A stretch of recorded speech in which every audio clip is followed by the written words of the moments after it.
Saan tayo next? Punta naman tayo sa kalupaan ng mga sumakop sa Pilipinas. Oy! Spanya.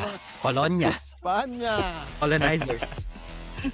Ano masasabi natin dun sa racetrack na yun? Okay ba dun, pre? Circuit di Barcelona. Oy, tandaan niyo yung pronunciation ha. Hindi yan Barcelona. Barcelona! Barcelona. Barcelona. Mamaya, pagalitan na naman tayo sa comments niyan. Hoy, mga hunghang! Hindi Barcelona yan! Barcelona. Barcelona. Pero yun nga, yung Barcelona, isa siyang proper na racetrack. Combination siya ng mga high, medium, tsaka mga low-speed corners. Kung matatandaan nyo, ito yung track na kung saan laging nagkakaroon ng mga track limit violation yung mga kotse.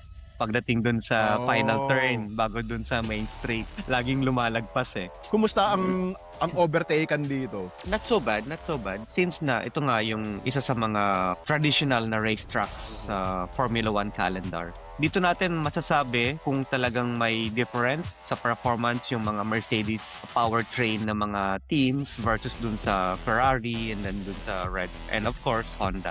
So dito na talaga magkakaalaman. Mhm. Dito na nila mailalabas yung mga changes na nangyari talaga. Correct.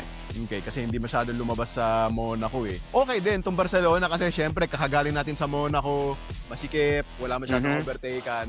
Tapos lipat naman tayo sa Barcelona. Sabi nga ni Baron Dax, proper racetrack. Tingnan natin kung makakabawi yung hometown boy, taga Espanya. Uy, dalawa. Sino mga taga-Espanya? Alonso and then Alonso. si Carlos Sainz. Pareng Carlos. Oh, Lolo Nando. Dalawang beses magkakaroon sa Spain, ano? Yeah, ngayon Bago. sa Barcelona and then sa Madrid. Madring. Oo, Madrid Ring. Kaya Madrid, kasi Madrid Ah. ring. Ang bago yung Madrid. Yes, correct. Anong natanggal? Imola. So ngayon, dati, dalawa Italy, ngayon isa na lang. Dalawa Yes. naman ngayon ang Spain. Yes, correct. Yung track na to, isa rin to sa mga high degradation ng mga tracks. I think magiging tire classification nila is from C1 to C3. So yung pinakamatigas na compound followed by C2 as the medium and then C3 as the softest. Ano mga big moments dito in the past? Yung hidwaan ni Mang Max tsaka ni Diva George Ay, last oo, year, oo. di ba? yung pinaswitch ng position si Mang Max pero ayaw ni Mang Max. Kunyari, pina-overtake niya si George pero pinwit niya eh. Di ba? Advice given, advice not taken. Yeah! Ganda nun, no? Barcelona nga pala yun. Tsaka dito rin nangyari yung yung banggaan ni na Lewis Hamilton tsaka ni Nico Rosberg. Oh. Mercedes! Yes. Historically pala, maganda ang mga nangyayari sa Barcelona. Anticipate natin o sana tingnan natin kung may mga ganyan ding aksyon na mangyayari. Oh, sana. Sana yung dalawang Mercedes mag-away. Uy, baka maulit.